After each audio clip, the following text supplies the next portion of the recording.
Hello aspirants, my name is Drishti Jain and I welcome you to the series of घटना सूत्र। मैं सबसे पहले अपना एक्सपीरियंस शेयर करती हूँ। मैं और मेरी यूपीएससी की दोस्ती काफ़ी पुरानी है। मैंने 3 सीएसई के मेंस और 2 फॉरेस्ट के मेंस और 2 इंटरव्यू दिए हुए हैं यूपीएससी में। मैं इस घटना सूत्र सीरीज़ में अपना पूरा एक्सपीरियंस आपके साथ शेयर करने की कोशिश करूँगी और किस तरीके से किस चीज़ को पढ़ा और याद किया जा सकता है, क्योंकि यूपीएससी में पढ़ाई तो सभी करते हैं लेकिन सही तरीके से और सही गाइडेंस के साथ पढ़ाई करना सबसे ज़्यादा इम्पॉर्टेंट है।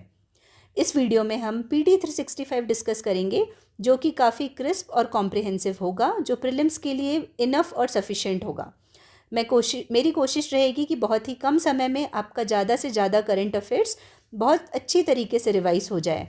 एंड सबसे इम्पॉर्टेंट चीज़ हम साथ ही ट्राई करेंगे कि उसका स्टैटिक से लिंकेज और लास्ट 10 ईयर्स के प्रीवियस ईयर क्वेश्चन डिस्कस करेंगे।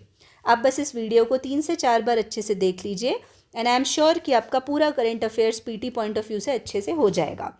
तो बिना देरी किए चलो let's start the next video, जहाँ पे हमने लास्ट वीडियो में एंड किया था साइंस एंड टेक्नोलॉजी की PT 365 के साथ। तो हमने ना स्पेस टेक्नोलॉजी हम डील कर रहे थे, तो उसमें हमने PYQs नहीं देखे हैं। तो मतलब मैंने PYQs लिखे हुए हैं बट अभी उसके PYQs बचे हुए हैं। तो एक काम करते हैं, अपन सबसे पहले जो PYQs लिखे हुए हैं ना अपन वो देख लेते हैं। तो देखो कब कब आया है। 2023 में क्वेश्चन नंबर 8 है, 2022 में क्वेश्चन नंबर 9 है, फिर 2020 में क्वेश्चन नंबर 3 है, 2024 में क्वेश्चन नंबर 4 है, 2016 में क्वेश्चन नंबर 3, 4, 11 है। सोचो कितने सारे क्वेश्चन आए हैं। फिर 2015 में क्वेश्चन नंबर 3 है। ठीक है, तो हम सबसे पहले स्टार्ट कर लेते हैं इन्हीं क्वेश्चंस को। तो सबसे पहले मैं निकाल लेती हूँ जो क्वेश्चंस आए हुए हैं। तो लेट्स स्टार्ट विथ 2024। ठीक है, सबसे पहले 2024। तो 2024 का क्वेश्चन नंबर है 4। तो क्वेश्चन नंबर 4 हम यहाँ पे देखते हैं। ये है क्वेश्चन नंबर 4। तो क्वेश्चन नंबर 4 बोला है 2024 का क्वेश्चन नंबर 4, सॉरी ये क्वेश्चन नंबर 4 जो है ना ये उसके ऊपर है, फिजन रिएक्टर वगैरह के ऊपर है। तो अभी ये वाला क्वेश्चन अपन स्किप करते हैं। ये वाला क्वेश्चन है question number 5।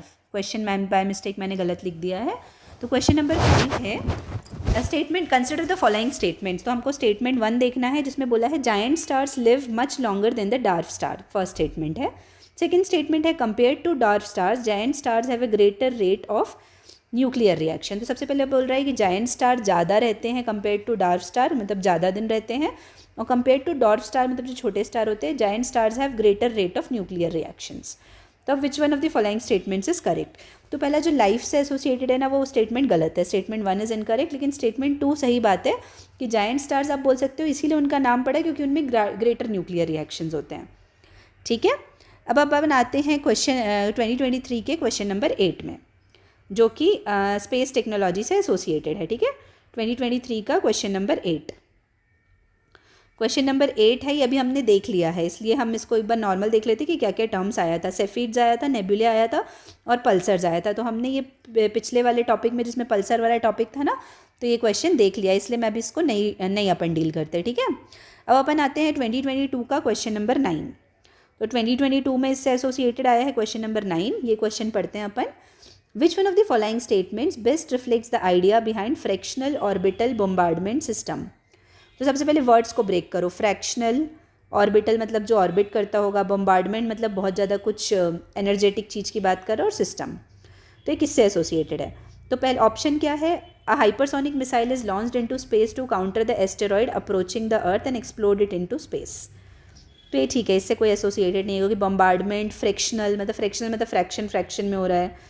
A space craft lands on to another planet after making several orbital motion. तो इसमें आपको डाउट हो सकता है, ये सेवरल ऑर्बिटल मोशन बोला है ना, तो उसमें हो सकता है doubt. A missile is put into stable orbit around the earth and deorbits over a target on the अर्थ। तो पहले क्या करते हैं, स्टेबल ऑर्बिट में डालते हैं मिसाइल को और फिर डी ऑर्बिट करके वो वापस अर्थ पे आ जाती है। फिर डी है, a space craft moves along a comet with the same speed and places a probe on to its surface. तो देखो ये क्वेश्चन में लिटिल बिट डिफिकल्ट साइड में है, तो ये बनना थोड़ा मुश्किल है। ये कभी कभी किसी का तुक्का लग जाता है, तो ये वाला क्वेश्चन बन सकता है जिसका आंसर है C. A missile is put into stable orbit around the earth and deorbits over the target on the अर्थ। तो अब आगे आते हैं हम नेक्स्ट क्वेश्चन में। तो हमारा नेक्स्ट क्वेश्चन है 2022 का क्वेश्चन नंबर 9। 2022 का क्वेश्चन नंबर 9 जो कि हमने कर लिया। अब हम आते हैं 2020 का क्वेश्चन नंबर 3 में। तो 2020 का क्वेश्चन नंबर 3 ये है, देखो 20 का क्वेश्चन नंबर 3, अभी 21 चल रहा है। Question number 20, wait for a minute, question number 3 ये है। चलो, तो next question is question number 3 2020 का। तो क्वेश्चन है, the experiment will employ a trio of space craft flying in the formation in the shape of an equilateral triangle that has, तो ये क्या बोल रहा है, इक्विलेटरल ट्रायंगल है, तो पहले अपन इक्विलेटरल ट्रायंगल बना देते कि ऐसा करके कुछ होगा। That is sides 1 million kilometer long, तो 1 मिलियन किलोमीटर लॉन्ग साइड्स है with laser shining between the craft. The experiment in question refers to, तो ये कौन सा एक्सपेरिमेंट है, तो ये देखो, ये तो इसका ना कोई भी क्लू ही नहीं था लोगों को, जिसका बन गया तो बन गया, तो इसका आंसर था इवॉल्व्ड लीजा, लीजा। ठीक है, अब आते हैं अपन 2020 हो गया, उसके बाद हम आते हैं 2016 के क्वेश्चन नंबर 3 में, सीधे काफ़ी नीचे होगा 2016 का क्वेश्चन नंबर 3। 2016 का क्वेश्चन नंबर 3 है मंगलयान मिशन के ऊपर। ठीक है, तो Mangalyaan launched by ISRO, it is also called Mars orbiter mission, made India the second country to have a space craft orbit the Mars after USA. तो ऐसा नहीं, अपने पहले बहुत सारी, मतलब ये यूएसए गई है तो रशिया भी रहेगी। ठीक है, made India the only country to be successful in making it space craft orbit the Mars in its very first attempt, तो ये भी सही है और फर्स्ट भी सही है, तो इसलिए इसका आंसर हो गया फर्स्ट एंड थर्ड। तो आई होप ये PYQs आपको समझ आए होंगे। अब अपन स्टार्ट करते हैं जो अपने आगे के टॉपिक। चलो, तो अब हम स्पेस टेक्नोलॉजी में जहाँ पढ़ रहे थे ना, अभी अपन ने PYQs देख लिया, अब अपन आगे की वो करते हैं। ठीक है, हमने कल मिशंस देख लिए थे, क्या क्या मिशन है, यहाँ तक हमने एंड किया था। अब आते हैं अगला topic, that is telescope in news. तो सबसे पहला है major atmospheric Cherenkov experiment, MACE। तो department of atomic energy inaugurated the major atmospheric Cherenkov experiment observatory at Hanle Ladakh. तो हेनले लद्दाख में मेजर एटमॉस्फेरिक MACE ऑब्जर्वेटरी हम स्टार्ट कर रहे हैं, डिपार्टमेंट ऑफ एटॉमिक एनर्जी कर रही है बेसिकली। अब MACE ऑब्जर्वेटरी क्या है, ये लार्जेस्ट इमेजिंग चेरनोकोव टेलीस्कोप है एशिया में एंड सेकेंड लार्जेस्ट है इन द वर्ल्ड। ठीक है, अब Cherenkov telescope array consisting of 2 arrays located in Spain and Chile. तो इसका 2 कहाँ लोकेटेड है, स्पेन और चिली में लोकेटेड है respectively, will be the largest Cherenkov telescope in the world, तो ये लार्जेस्ट रहेगा वर्ल्ड में। It is currently under construction, तो अभी अंडर कंस्ट्रक्शन है। लोकेशन है altitude of 4300 metre, the highest of its kind in the world.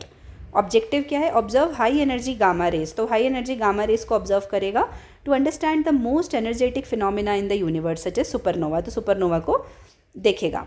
Named after the scientist Pavel A Cherenkov, तो Cherenkov Pavel scientist के नाम पे है, who discovered that charge particles glow when they pass through a non conducting medium under certain conditions such as Cherenkov radiation. अब indigenously build by किसने build किया है, BARC ने, with support from other partners. ठीक है, अब हम next topic में आते हैं, स्क्वायर किलोमीटर एरे, SKA। ठीक है, square kilometer array has carried out its first observations and become partially functional. तो फर्स्ट ऑब्जर्वेशन इसने अपना देखा है, तो SKA क्या है, it aims at building the world's largest radio telescope. तो इसका वो एम क्या है कि वर्ल्ड का लार्जेस्ट रेडियो टेलीस्कोप बनाए with eventually over a square kilometer of collecting area. तो किलोमीटर कितना रहेगा, स्क्वायर किलोमीटर रहेगा। Consist of 1 global observatory operating 2 large telescopes, तो कहाँ का, साउथ अफ्रीका और ऑस्ट्रेलिया का। अब ऑब्जेक्टिव क्या है इस टेलीस्कोप के, understand the birth of the universe, detect gravitational waves, understand the evolution of galaxies, dark matter and cosmic magnetism. India join the SKA observation in 2012 as an associate member. तो India को इसने join किया है, अपन ने इसको join किया इस SKA observatory वाले पार्ट को, and is actively participated in the pre construction phase of SKA telescope. ठीक है, अब आते हैं अपन next topic, that is University of Tokyo Atacama observatory TAO project. तो TAO telescope site completion ceremony held in Santiago. तो Santiago में TAO का कंप्लीशन सेरेमनी अभी हुआ था। अब ये TAO प्रोजेक्ट क्या है, प्रोजेक्ट एम्स एट, अब TAO प्रोजेक्ट क्या है, the project aims to construct the optical infrared telescope at the summit of Cerro Chajnantor in the Atacama desert of Chile. तो ये कहाँ बन रहा है, अटाकामा डेजर्ट चिली में बन रहा है, और ये ऑप्टिकल इंफ्रारेड टेलीस्कोप है। कौन सी रेज यूज़ हो रही है इसमें, infrared rays. It is the world's highest astronomical site, ये वर्ल्ड की हाईएस्ट एस्ट्रोनॉमिकल साइट है, and region's high altitude thin atmosphere in perennially arid climate make it possible to observe almost entire range of near infrared wavelength. तो almost entire range of near infrared wavelength हमको visible हो जाती है। अब brown dwarf के बारे में हम देखते हैं, तो James Webb space telescope observations were used to map the weather on a pair of brown dwarf stars. तो क्या हुआ, जेम्स वेब टेलीस्कोप ऑब्जर्वेशन को यूज़ किए थे to map the weather on a pair of, weather mapping करने के लिए on a pair of brown dwarf star. तो ब्राउन डॉर्फ स्टार में हम वेदर की मैपिंग कर रहे थे। अब जेम्स वेब स्पेस टेलीस्कोप क्या है, ये इंफ्रारेड टेलीस्कोप है, large infrared telescope, the result of an international collaboration of NASA, ESA और कैनेडियन स्पेस एजेंसी। तो नासा इन्वॉल्व है, ईएसए इन्वॉल्व और कैनेडियन स्पेस एजेंसी। अब ब्राउन डॉर्फ होता क्या है, objects that have a size between the giant planet like Jupiter and that of a small planet. तो किसके किसके बीच की साइज़, एक स्मॉल प्लैनेट नहीं, स्मॉल स्टार, एक प्लैनेट जैसे बड़ा प्लैनेट है जुपिटर उसके और एक स्मॉल स्टार के बीच का जो साइज़ रहेगा, उस साइज़ में जो रहेंगे उनको बोलेंगे brown dwarf. They do not have enough mass to fuse normal hydrogen like a regular star and thus they are not able to sustain nuclear fusion, इसलिए न्यूक्लियर फ्यूजन को सस्टेन नहीं कर पाते हैं। So they are often called failed star. ये nuclear fusion को sustain नहीं कर पाते, इसलिए इनको बोलते हैं फेल्ड स्टार। अब वाइट डॉर्फ स्टार क्या होता है, the first Rocky planet that has been spotted use orbiting a burned out star called white dwarf. तो ये फर्स्ट रॉकी प्लैनेट है जिसको स्पॉट किया गया है, उसको बोलेंगे हम वाइट डॉर्फ। अब वाइट डॉर्फ स्टार होता क्या है, स्टेलर कोर है left behind after a dying star has exhausted its nuclear fuel. तो एक कोर बचा रहता है जब एक डाइंग स्टार जब मर जाता है और अपने फ्यूल को एग्जॉस्ट कर देता है। And expelled its outer layers to form a planetary nebula, और अपने आउटर लेयर को एक्सपेल कर देता है प्लानिटरी नेबुला बनाने के लिए। Compare to dwarf stars, giant stars have a greater rate of nuclear reactions. ये क्वेश्चन आया था अभी हमने पीवाईक्यू में देखा। तो क्या है, डॉर्फ स्टार के कंपैरिजन में जायंट स्टार का greater rate of nuclear reaction रहता है, इसीलिए द लेटर हैव, कौन सा, the giant stars have a greater rate of nuclear reaction, इसीलिए the latter that is giant stars have shorter life span compare to dwarf star. तो life span किसकी बड़ी होती है, जायंट की, ठीक है, और रेट ऑफ न्यूक्लियर रिएक्शन भी इन्हीं का ज़्यादा होता है। अब Chandrasekhar limit 1.44 times the mass of sun is the maximum mass theoretically possible for a stable white dwarf. A star that ends its nuclear burning lifetime with a mass greater than Chandrasekhar's limit, मतलब जो nuclear burning life time है वो greater than Chandrashekhar limit से ज़्यादा वो करता है, must become either a neutron star और अ ब्लैक होल। तो वो क्या बनेगा, या तो न्यूट्रॉन स्टार बनेगा या तो ब्लैक होल बनेगा। अब अगला पॉइंट है प्लंजिंग रीजन क्या होता है। A study at Oxford University physics provided the first observational proof of plunging regions. तो प्लंजिंग रीजन का ऑब्जर्वेशनल प्रूफ आया है as per the Einstein theory. अब प्लंजिंग रीजन होता क्या है, an area around the black hole where the matter stop circling the black hole. तो एक एरिया है ब्लैक होल के अराउंड का जहाँ पे मैटर स्टॉप कर देता है, मतलब जैसे ब्लैक होल है इसके अगल बगल सर्कल होना चाहिए, लेकिन उस टाइम मैटर स्टॉप हो जाता है circling the black hole and instead falls straight in. जब उसके बदले क्या होता है, एकदम स्ट्रेट गिर जाता है। It was predicted by Albert Einstein's theory of general relativity. ये किसने प्रिडिक्ट किसने किया था, एल्बर्ट आइंस्टाइन की जनरल थ्योरी ऑफ रिलेटिविटी ने, which states that it is impossible for particles to safely follow circular orbits sufficiently close to a black hole. Plunging regions exert some of the strongest gravitational forces in the galaxy.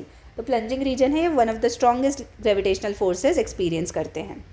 अब Trojan asteroid क्या है, discovery of Trojan asteroid 2019 UO14 for Saturn establishes the presence of celestial bodies alongside all giant planets.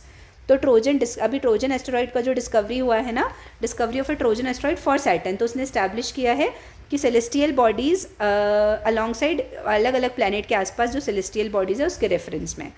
अब Trojan asteroids होते क्या हैं, they occupy a stable Lagrange point. तो stable Lagrange point अपन को पता है लेग्रेंजे 4 और लेग्रेंजे 5 होता है in a planets orbit around the sun. Significance क्या है, as the remain gravitationally stable for a long period studying them can provide useful insights into the evolution of solar system. क्योंकि वो जनरली स्टेबल रहते हैं long period of time के लिए, तो इससे क्या होता है उनके सोलर सिस्टम के इवोल्यूशन को हम अच्छे से समझ सकते हैं। अब मिशन लूसी आया था 2021 में, was the first mission to explore the Jupiter Trojan asteroid. तो जुपिटर ट्रोजन एस्टेरॉयड को स्टडी करने के लिए मिशन लूसी आया था, फर्स्ट मिशन था। सुपर ब्लू मून क्या होता है, super blue moon an occurrence that happens on average every 10 years. हर 10 साल में सुपर ब्लू मून का ऑकरेंस होता है, was observed. Super blue moon होते क्या है, super blue moon is the convergence of super moon and a blue moon. तो सुपर मून और ब्लू मून का कन्वर्जेंस होता है ये, ठीक है। When the moon is at or near its closest point on to the earth, जिसको हम पेरिजी बोलते हैं, at the same time as it is full, it is called super moon. तो अपने क्लोजेस्ट पॉइंट में भी होता है और एकदम सब मतलब क्लोजेस्ट पॉइंट में हुआ तो पेरिजी हो गया, और अपने फुल में है जैसे फुल मून का टाइम है तो इसलिए उसको बोल देते हैं सुपर मून। अब दो टाइप के ब्लू मून होते हैं, एक मंथली ब्लू मून होता है, एक सीजनल ब्लू मून होता है। मंथली ब्लू मून होता है occurs when a full moon is seen twice in a single month, मतलब फुल मून को जब सिंगल मंथ में 2 बार देख लेते हैं। और सीजनल ब्लू मून होता है when there are 4 full moons in a single season instead of usual 3। एक सीजन में जनरली 3 फुल मून्स होते हैं, लेकिन कभी कभी जब 4 दिख जाता है तो उसको सीजनल ब्लू मून बोलते हैं। और मंथली ब्लू मून कब बोलते हैं, जब एक ही मंथ में 2 बार फुल मून हो जाता है, क्योंकि जनरली एक ही होता है। अब नेक्स्ट टॉपिक है अदर इंपॉर्टेंट न्यूज़ में Rumi 1। India's first reusable hybrid rocket का नाम दिया गया था रूमी 1 रॉकेट, जो कि लॉन्च हुआ है। रूमी 1 क्या है, develop by Tamil Nadu based startup space zone India. स्पेस जोन इंडिया एक स्टार्टअप है, उसने डेवलप किया in collaboration with Martin group. किसके साथ collaboration with Martin group. Carried 3 cube satellites and 50 pico satellites which will conduct data on climate change. तो climate change पे जो डाटा कंडक्ट करेंगे। Cube satellites are a class of nano satellites. तो cube satellite क्या है, nano satellite का class है, weighing around 1 से 10 kg, 1 से 10 kg के आसपास का वेट होता है। Pico satellites typically weigh around 0.1 to 1 kg, 0.1 से 1 kg के बीच में पीको सैटेलाइट्स का वेट होता है। अब फीचर्स क्या क्या है, हाइब्रिड रॉकेट इंजन है और इन्वायरमेंटल फ्रेंडली है। अब हाइब्रिड रॉकेट इंजन मतलब uses a combination of solid and liquid propellants. तो सॉलिड और लिक्विड प्रोपेलेंट्स का कॉम्बिनेशन यूज़ करता है to improve efficiency and reduce operational costs. अब इन्वायरमेंट फ्रेंडली में क्या है, 100% पायरोटेक्निक फ्री है एंड 0% TNT है, मतलब जो एक्सप्लोजिव होता है वो भी नहीं है उसमें। अब रीयूजेबल रॉकेट्स की बात करते हैं। Reusable rockets release the payload land back on earth. मतलब क्या रीयूजेबल रॉकेट्स होते हैं, वो जो पेलोड है ना उसको वापस कर देते हैं, वापस आ जाते हैं और लैंड बैक मतलब वापस अर्थ में आ जाते हैं and can again B launched with any new payload. मतलब अपन उसको रीयूज़ कर सकते हैं। बेनिफिट्स क्या है, कॉस्ट सेविंग होती है, अप टू 65% चीपर होता है than building a new rocket. Space debris को कम करता है और इंक्रीज लॉन्च फ्रिक्वेंसी को भी बढ़ा देता है। स्पेस बेस्ड सर्विलियंस है हमारा नेक्स्ट टॉपिक। तो cabinet committee on security has approved the 3rd phase of space based surveillance project. तो कौन सा project, space based surveillance project का 3rd फेज स्टार्ट किया है for better land and maritime domain awareness for civilian and military purpose. किस चीज़ के लिए M क्या है, better land and maritime domain awareness for civilian and military applications. ठीक है। अब SBS 3 प्रोजेक्ट देखते हैं, successor of SBS 1 2001 and SBS 2 2013। Cartosat 2A, Resat 2, Eros B, Resat 2A satellites were launched during SBS 1 and SBS 2. SBS 3 include करता है 52 satellites in low Earth orbit and Jio stationery orbit में surveillance के लिए। तो कुछ satellite surveillance के लिए हैं।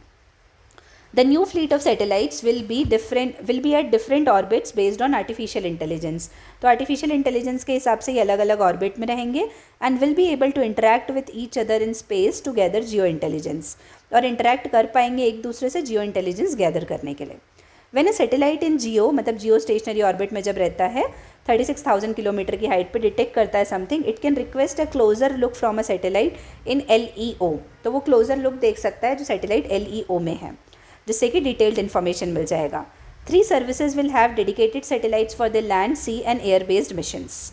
अब अबाउट स्पेस बेस्ड सर्विलियंस क्या है, involves the use of satellites and other space-based assets to monitor and collect data on objects and activities in space and on Earth. SBS systems are used primarily for national security, space situational awareness, etc. The US has the most extensive network, including systems like space-based infrared system and upcoming next-generation overhead persistent infrared satellite.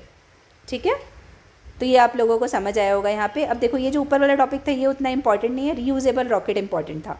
अब ये जो अगला आ रहा है wall Elon radiation belt, ये काफ़ी important topic है। Polaris Dawn mission completed the world's first private space walk. तो जो पोलरिस डॉन मिशन है उसने फर्स्ट स्पेस वॉक कंप्लीट की।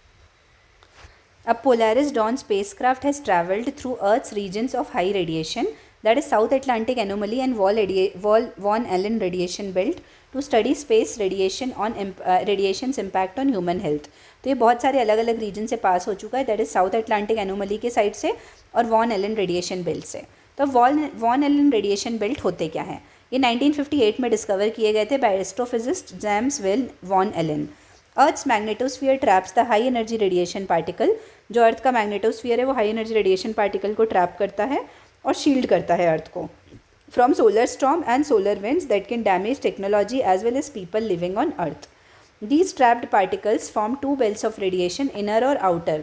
तो ये जो ट्रैप्ड पार्टिकल्स रहते हैं ना बीच में हाई एनर्जी रेडिएशन पार्टिकल, वो 2 बेल्ट बनाते हैं, इनर और आउटर। इन्हीं को बोलते हैं Van Allen radiation belt that's around the अर्थ।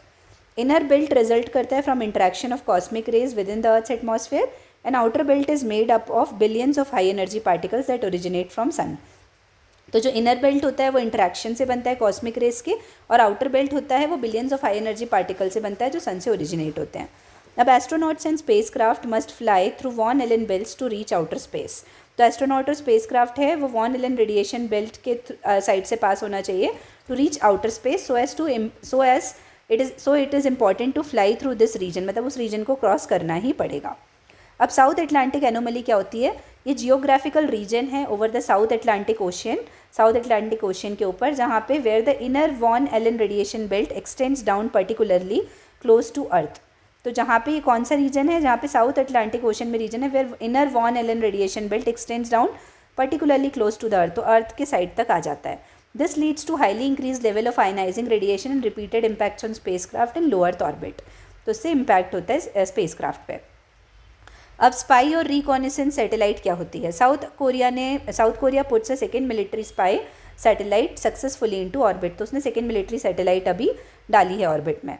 तो अब ये होती क्या है, provides intelligence information on the military activities of foreign reason.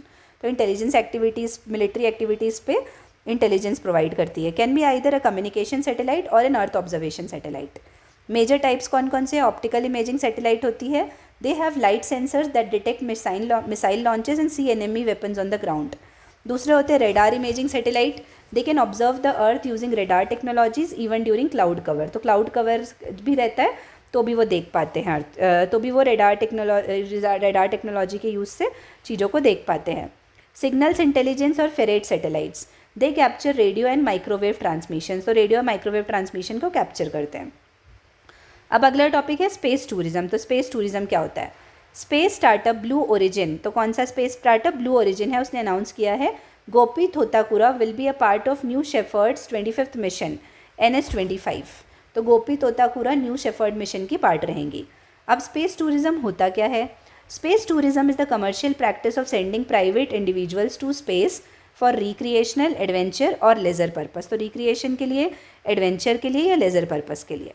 Types क्या है, suborbital, in it passengers are taken between 50 to 70 miles above earth. तो 50 to 70 माइल्स अबव अर्थ लेके जाते हैं क्रॉसिंग द कर्मन लाइन के ऊपर।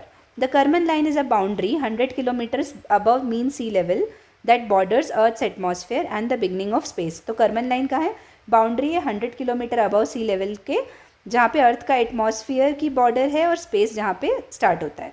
अब ऑर्बिटल में in it passengers are taken significantly above the Karman line. तो कर्मन लाइन के ऊपर लेके जाते हैं। ये हुआ स्पेस टूरिज्म। आई होप ये आपको समझ आया होगा, और हमने स्पेस के PYQs अभी डील कर चुके हैं हम, ठीक है। अब अपना नेक्स्ट सेगमेंट आता है साइंस एंड टेक्नोलॉजी PT में हेल्थ का। तो अब हम हेल्थ पढ़ेंगे, और जब हम हेल्थ का पूरा सेक्शन पढ़ लेंगे उसके बाद हम हेल्थ से रिलेटेड पूरे PYQs भी करेंगे, जो कि हेल्थ से रिलेटेड काफ़ी सारे PYQs आए हैं। तो चलो हम स्टार्ट करते हैं।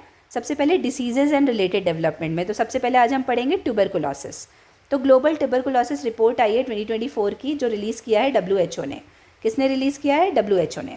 अब सबसे पहले ये ना types of drug resistant TB देख लो कि कौन कौन सी टाइप की होती हैं। तो मल्टी ड्रग रेजिस्टेंट TB होती है, एक्सट्रीमली ड्रग रेजिस्टेंट TB होती है, और टोटली ड्रग रेजिस्टेंट TB भी होती है। मल्टी ड्रग मतलब वो किस किस चीज़ के लिए रेजिस्टेंट है, आइसोजेनाइड एंड रिफैम्पिसिन। अब एक्सट्रीमली ड्रग रेजिस्टेंस में क्या क्या है, इन दोनों को तो होती है, plus any fluoroquinolone and at least one of the 3 injectable second line drugs. तो सेकेंड लाइन ड्रग्स में से भी किसी एक के लिए रेजिस्टेंट हो जाती है। टोटली मतलब कोई भी फर्स्ट लाइन और सेकेंड लाइन ड्रग्स इन पे काम ही नहीं करती। अब फाइंडिंग्स क्या है ट्यूबरकुलोसिस के लिए, India accounted for 26% of the global TB burden in 2023। India ranks first globally in the burden of multi drug resistant or rifampicin resistance TB। अब ट्यूबरकुलोसिस होता क्या है, ये इंपॉर्टेंट है। इन्फेक्शियस डिसीज है caused by mycobacterium tuberculosis bacteria. तो basically ये होता किससे है, बैक्टीरिया से, ये इंपॉर्टेंट है। Which often affects lungs and is known as pulmonary TB। तो ये किसको इम्पैक्ट करता है, लंग्स को इम्पैक्ट करता है, और इसको बोला जाता है पल्मोनरी TB। ट्रांसमिशन कैसे होता है, एयर से। When an infected person coughs, cough करता है, स्पीक बोलता है, लाफ, सिंग्स और स्नीजेस।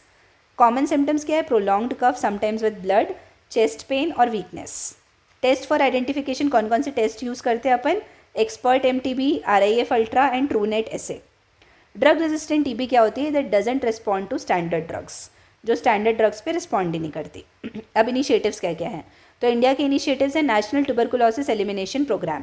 ये किसका है, ministry of health and family welfare का अप्रूव किया है new BPALM regimen consisting of 4 drugs. कौन कौन सी ड्रग होगी उसमें, बेडाक्विलिन, प्रिटोमेनाइड, लाइनोजोलॉइड एंड मॉक्सीफ्लोक्सासिन।